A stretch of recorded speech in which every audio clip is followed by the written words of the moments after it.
Bryce Dallas Howard.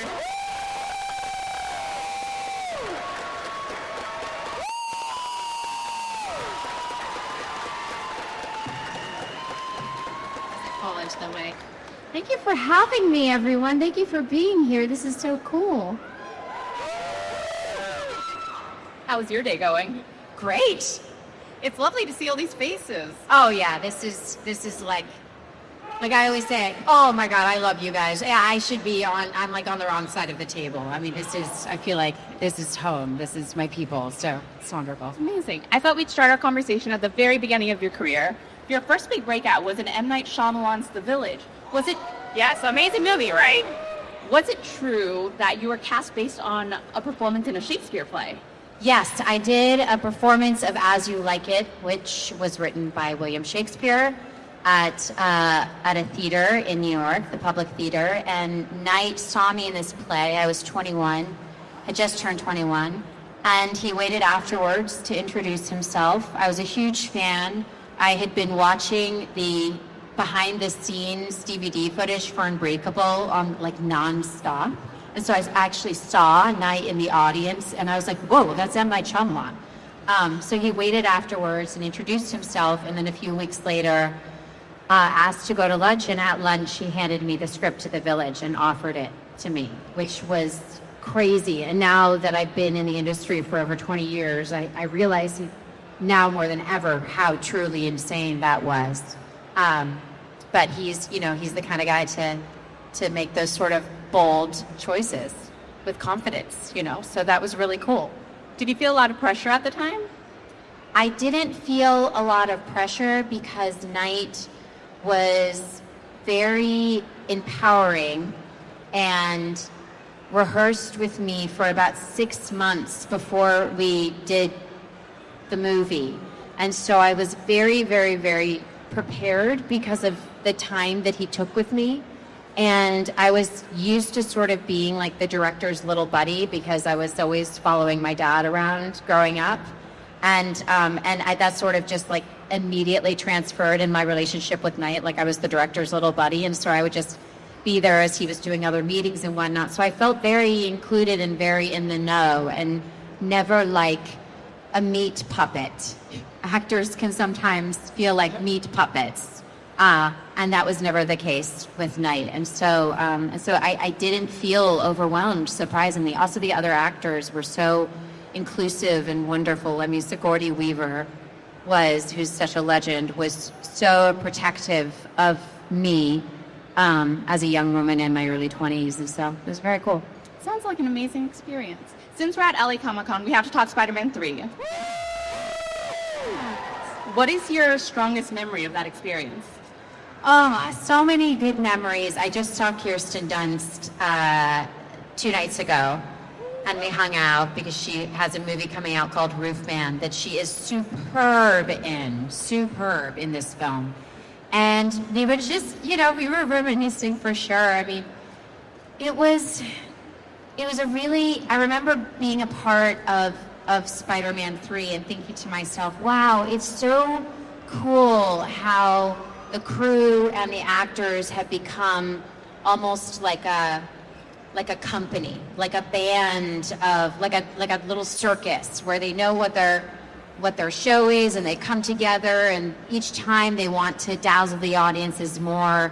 And I was really impressed by Kirsten's involvement in it. Of course, Tobey's involvement in it. Sam Raimi is unbelievably collaborative and inclusive, and just their enthusiasm and their collective focus on creating something that delivered for audiences really inspired me. And I just, at that point, I was like, I'm just going to make it my mission to try to be in movie 1 of a franchise. And it wasn't movie 1, it was Jurassic Park 4, technically. But to get to be part of something that continued was just fantastic. I heard you did some of your own stunts on Spider-Man 3. Is that true? Well, it's, as an actor, you want to be able to do as much as you can, but you work very closely with the stunt choreographers and coordinators and performers to be able to perform, and then they know the point at which they need to take over. So yeah, I definitely, I got a lot of great training, and I was very enthusiastic, and I still feel some of those stunts from time to time. Getting caught by Spider-Man, yeah, it can sort of pull your arm out a little bit. But it was wonderful. And then I found out after I did the movie that I was actually pregnant with my son, who's now a rock climber, and he has blonde hair like Gwen Stacy. So he's like a hybrid Spider-Man Gwen Stacy boy in a way. I love that. You just mentioned Jurassic World. Obviously, huge franchise, amazing hit. What was it like to work with dinosaurs, though? Oh my gosh, working with dinosaurs is so cool. It's so fun. You know, so many of us as kids, we love dinosaurs. I was obsessed with Land Before Time growing up. I named my dog, Land Before Time. So good, so good. And I felt like in Jurassic World Rebirth, I felt some Land Before Time vibes, to be honest. I was like, ooh, this feels kind of Land Before Time. There were definitely a lot of moments. And so getting to I mean, also watching Jurassic Park in the theaters as, you know, when I was 12, it was very impressionable for me, made a huge impact. I was like, those are the kinds of movies I want to do. And so getting to ultimately be part of them has been so wonderful. And the fact that the franchise, you know, I got to be at Jurassic Park 4, 5, and 6, and that now there's Jurassic Park 7, you know what I mean? It continues on and it evolves every single time. And the talent that the producers bring together and that Steven Spielberg invites into the process is always so impressive. So, you know. Oh, thank you. Your character Claire changed so much over the series. Did you feel like you were changing with Claire, or like what did you feel like when you were developing the character over the different movies? Yeah, I mean, it's interesting because I had never had the experience of playing a character over multiple projects, basically. Like, I had never been on a TV show. I'd never done anything serialized. I guess that's the best way to describe it. And so usually my character arc had the beginning, middle, and end in that, you know, one project. And with Claire, it's never a sure thing that there's going to be another movie. So every movie you need to treat it like that could be the end. And that's certainly how we treated Jurassic World. When we got the green light for Fallen Kingdom, I immediately was like, okay, I'm not cutting my hair because I want you to see the amount of time but that has happened between the two films on my hair. My hair story and hair journey was very important to me. And then, yes, naturally, you know, you do evolve and you get older, and you know, the characters that were kids get older, and so having kind of a 10-year period of playing a character for me was allowed for a lot of introspection. It was really fun.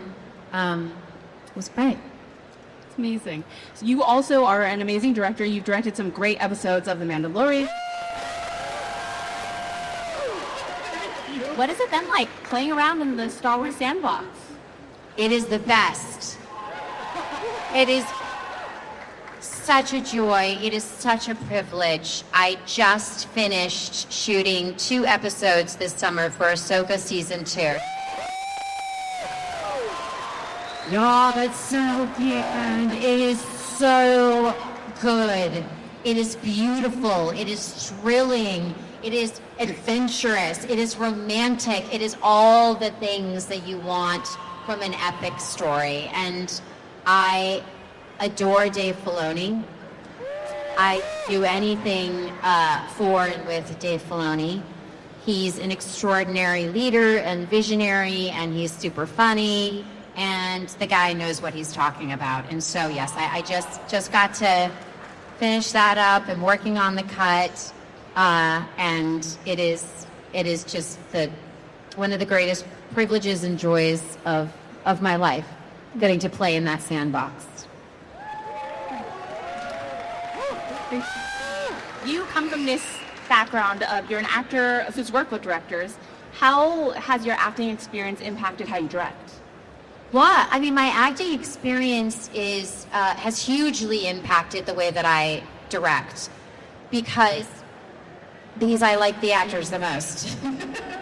Because I obviously, I really, and that's, I shouldn't say that. There's no the most, but I connect very viscerally to actors, and I also know what actors can bring to the table from a problem-solving perspective. And often actors are the least trusted members within the process. So I try to early on, I talk about not individual actors, I talk about the acting department. It is a department, it needs its prep time. And I think for me, getting to just really focus in on everyone just doing their best and bringing their all to the table is, I think, first and foremost, my job as a director when I'm there. Because I do believe, I believe in a lot of supernatural tenets, maybe not to a too much of a woo-woo point, but I do believe what actors are capable of does lean into the supernatural. It is shape-shifting.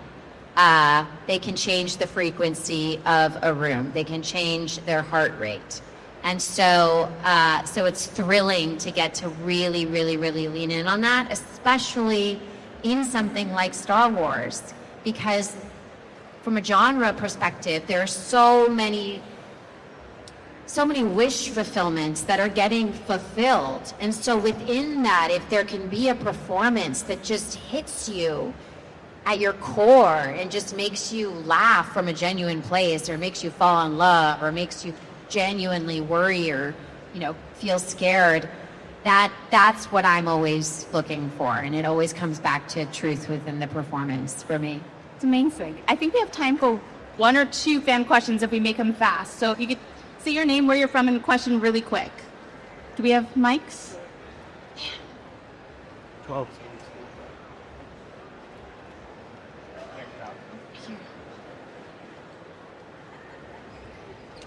Hello, my name is Steven. So I'm kind of curious, what's some of the best directing advice you got from your dad? Oh my goodness. Well, I've got a lot of great advice from my dad, more through how he operates in the world than sort of prescriptive advice that he's giving me. Oftentimes I'm trying to solicit advice from him and he's like, oh no, it'll be easy. You'll figure it out, Don't let me mess up your perspective on this. It's just best if you go in this, into this and kind of discover it on your own. With that said, I grew up on movie sets. I was so lucky. And that's not the case for every kid who's growing up in the business. I mean, because my dad was the director, he was in a position where he was allowed to have his kids on set. And because he grew up himself as a child actor, he was mentally thinking that, oh yeah, it's normalized for your kids to be on set. And so just getting to grow up in that environment, watch how he collaborates, watch how he is as a storyteller and as an artist, and how he evolves, and how he continually surrounds himself with individuals who challenge him and elevate his work. I think it's been through example. It's been through example. But then there's also just a lot of great truisms that he'll just drop from time to time. That's very helpful. But I would say, going back to the actor thing, he says that 80% of directing is casting the right person and then letting them do their thing. Thank you so much for my question. I think there's one right here. Oh, Rick from Whittier, California. With Robert Redford's passing, what are some of your fondest memories having worked on Pete's Dragon with him? Yeah, I got to work on Pete's Dragon with Robert Redford, the great Robert Redford, and he played, I played his daughter, he played my father, and we were shooting in New Zealand, and we had a lot of scenes doing two things. One was walking through the forest together, talking, and the other were scenes in a car where either I was driving or Bob was driving. And so if you know anything about, kind of acting in those scenarios, you end up spending the entire day and, many days and sometimes many weeks in the car or walking the path in the forest. So you can imagine the amount of stories that I was privy to was remarkable. And some things that really stood out to me, he talked about how the landscape in New Zealand reminded him of Santa Monica in the 30s and 40s. He was someone who loved planet Earth. Before he wanted to be an actor, he wanted to be a geologist. He really appreciated the natural landscape to a degree that showed his ability to be present. He had a beginner's mind. He was so curious. The technology that David Lowery was using on Pete's Dragon was in association or in collaboration with Weta, which was created by Peter Jackson. And Bob was constantly asking questions. What's that? Why are you putting that marker there? What does that do? And lastly, what I'll say is that there was on his drive to work every morning, there was a horse that he would drive past, that a lot of us would drive past, and something didn't quite feel right about this horse. And Bob identified it pretty fast, that the horse was being abused and neglected, and tried to figure out if he could get some people there to kind of help this horse out, and eventually took it upon himself, and he physically himself went and saved that horse and set that horse up at a sanctuary. And then he liked to say that he stole a horse, which he kind of did, I guess, and he saved the horse. So, it was an honor to get to work with him. It was enlightening because we often think about these people as being almost like gods. And then when you spend time with them, you're just like, yeah, he's smart and he has excellent common sense and he's beautiful and all of those things. But really, everything that he did came from his heart and his love of something, whether it's love of emerging storytellers or love of the planet or love of community building or a love of good story well told. Bob committed himself to making sure that was possible, not just for himself and his peers, but for anyone who had that dream themselves. And that's why he created Sundance, and that's why he made the movies that he did, and that's why he was the way that he was with me. Someone at the time in my early 30s, directing some, acting some, really curious about what a guy like him had to say. And he was generous of spirit, and he touched every single person who he interacted with in that way. And so it's just a reminder for us all, we don't know what paths we're on. We don't know in what way people are intimidated by us. It's likely that people are in some way, shape, or form. You might be surprised. And if you can lean into genuine connection and kindness in every possible moment and finding ways that you can be in service and be of service to others with your knowledge, with your expertise, with your access. That's what Robert Redford did for his entire life. And I am so grateful for his work, and I'm so grateful to him. What an incredible memory and what an incredible question. Thank you so much, everyone, for joining us, and let's give a big round of applause for me. Thank you for being here. Thank you for loving movies and shows and stories and all of it. It's really fun. Thank you, guys.